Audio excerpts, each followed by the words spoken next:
Hello friends, welcome to my channel defence practice class চ্যানেলের তরফ থেকে তোমাদের সবাইকে জানাই স্বাগত। সামনেই পশ্চিমবঙ্গের বিভিন্ন সরকারি চাকরির পরীক্ষা, বিশেষ করে আসন্ন গ্রাম পঞ্চায়েত নিয়োগ, তাছাড়াও আপকামিং যে সমস্ত এক্সাম রয়েছে সেখান থেকে পঞ্চায়েত ব্যবস্থা বা পঞ্চায়েত রাজ্যের সিস্টেম, এটি অত্যন্ত গুরুত্বপূর্ণ একটি টপিকস। এমন কোনো পরীক্ষা নেই যেখানে তোমাদের এই টপিকস থেকে প্রশ্ন আসে না। তাই তোমাদের প্রস্তুতি আরও এক ধাপ এগিয়ে নিয়ে যেতে আমাদের এই ভিডিওতে আলোচনা করব পঞ্চায়েত সংক্রান্ত সেরা 20টি অত্যন্ত গুরুত্বপূর্ণ জিকে প্রশ্ন। সাথে সাথে আমরা এক্সট্রা ফ্যাক্ট নিয়েও আলোচনা করব, যেগুলো তোমাদের পরীক্ষার জন্য খুবই গুরুত্বপূর্ণ। তো ভিডিওটি প্রথম থেকে শেষ পর্যন্ত দেখো এবং লাস্টে তোমরা কত স্কোর করতে পারলে সেই স্কোরটিও নিচে কমেন্ট বক্সে কমেন্ট করে জানাবে। তো চলো শুরু করা যাক আজকের ভিডিওর আমাদের প্রথম প্রশ্ন দিয়ে বলা রয়েছে, ভারতের পঞ্চায়েতি রাজ ব্যবস্থার জনক কাকে বলা হয়? 4টি অপশান রয়েছে, সঠিক উত্তর নিচে কমেন্ট বক্সে কমেন্ট করে জানাও। প্রত্যেকটি প্রশ্নের জন্য রয়েছে 5 সেকেন্ড সময়।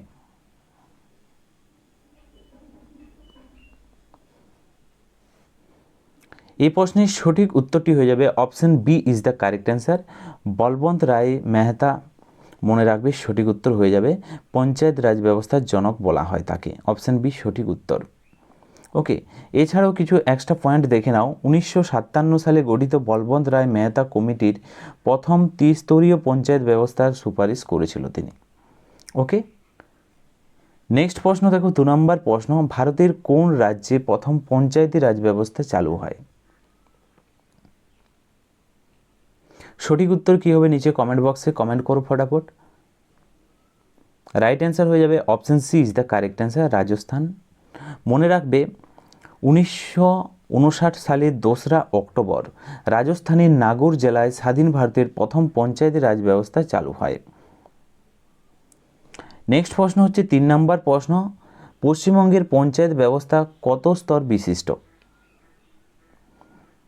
4টি অপশান রয়েছে, সঠিক উত্তর কী হবে? 1 স্তর, 2 স্তর, 3 স্তর এবং 4 স্তর। সঠিক উত্তরটি হয়ে যাবে অপশন সি, ত্রিস্তরীয়। ওকে, সঠিক উত্তর হয়ে যাবে অপশন সি। মনে রাখবে পশ্চিমবঙ্গের পঞ্চায়েত 3টি স্তর রয়েছে, গ্রাম পঞ্চায়েত, পঞ্চায়েত সমিতি এবং জেলা পরিষদ। ওকে, তোমরা যখন পঞ্চায়েতের ভোট দাও, যখন পঞ্চায়েত ইলেকশন হয়, তখন দেখবে 3টি প্রার্থী বা 3টি ব্যালট পেপারে তোমরা ভোট দাও। একটি হচ্ছে গ্রাম পঞ্চায়েতে, একটি পঞ্চায়েত সমিতি আর একটি হচ্ছে জেলা পরিষদ। নেক্সট প্রশ্ন হচ্ছে 4 নম্বর প্রশ্ন, পঞ্চায়েত ব্যবস্থার সর্বনিম্ন স্তর কোনটি? পঞ্চায়েত ব্যবস্থার সর্বনিম্ন স্তর, সঠিক উত্তরটি হয়ে যাবে option B is the correct answer. মনে রাখবে গ্রাম পঞ্চায়েত হলো সর্বনিম্ন স্তর, যার নির্বাচিত প্রধানকে কি বলা হয়? গ্রাম প্রধান বা পঞ্চায়েত প্রধান বলা হয়। ওকে, পঞ্চায়েত প্রধান বলা হয়। নেক্সট প্রশ্ন দেখো, 5 নম্বর প্রশ্ন, পঞ্চায়েত ব্যবস্থার সর্বোচ্চ স্তর কোনটি? সর্বোচ্চ স্তরের কথা যদি বলা হয়, সঠিক উত্তর হয়ে যাবে অপশন ডি, জেলা পরিষদ। সঠিক উত্তর হয়ে যাবে অপশন ডি। এখানে তোমরা এক্সট্রা কিছু পয়েন্ট মনে রাখবে, এটি জেলা স্তরের কাজ করে এবং পশ্চিমবঙ্গে এর যে নির্বাচিত রাজনৈতিক প্রধানকে সভাপতি বলা হয়। ওকে, নির্বাচিত যে রাজনৈতিক প্রধানকে জেলার সভাপতি বলা হয়।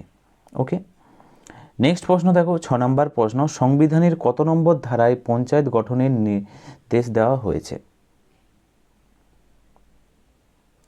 সঠিক উত্তরটি হয়ে যাবে প্রশ্নের option B is the correct answer, 40 নম্বর ধারাতে। Option B is the correct answer.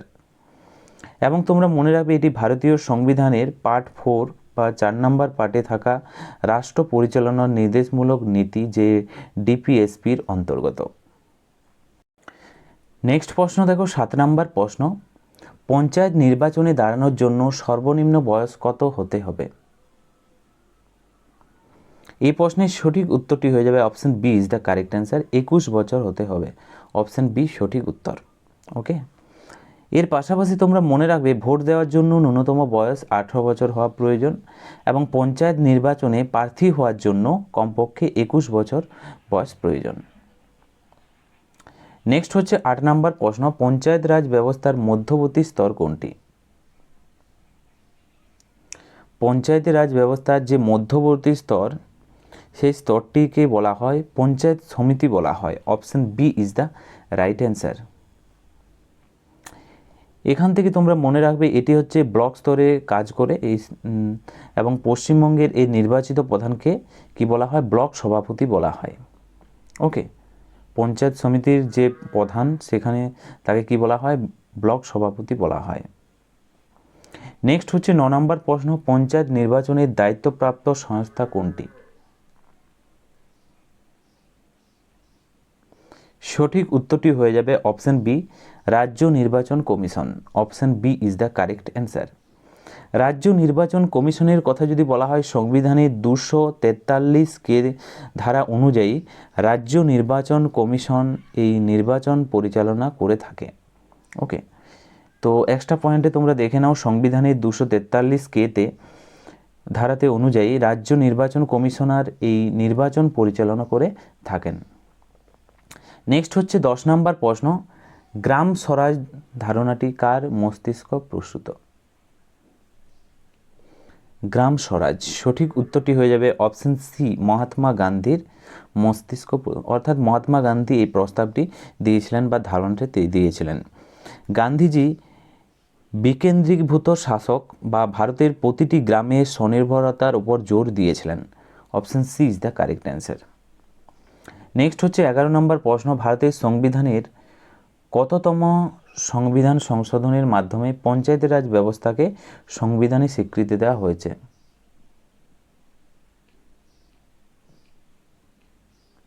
সঠিক উত্তরটি হয়ে যাবে প্রশ্নের অপশন বি, 73তম সংশোধনীকে পঞ্চায়েতি রাজ ব্যবস্থার সাংবিধানিক স্বীকৃতি দেওয়া হয়েছে। অপশন বি সঠিক উত্তর। এর পাশাপাশি তোমরা মনে রাখবে 1992 সালে 73তম সংবিধান সংশোধনীর মাধ্যমে পঞ্চায়েতি রাজ ব্যবস্থাকে সাংবিধানিক মর্যাদা দেওয়া হয় এবং পার্ট 9 যুক্ত করা হয়। নেক্সট হচ্ছে 12 নম্বর প্রশ্ন, এই প্রশ্নতে রয়েছে পশ্চিমবঙ্গে পঞ্চায়েত নির্বাচনের মহিলাদের জন্য কত শতাংশ আসন সংরক্ষিত রয়েছে? মহিলাদের জন্য বলেছে কত শতাংশ আসন সংরক্ষিত রয়েছে?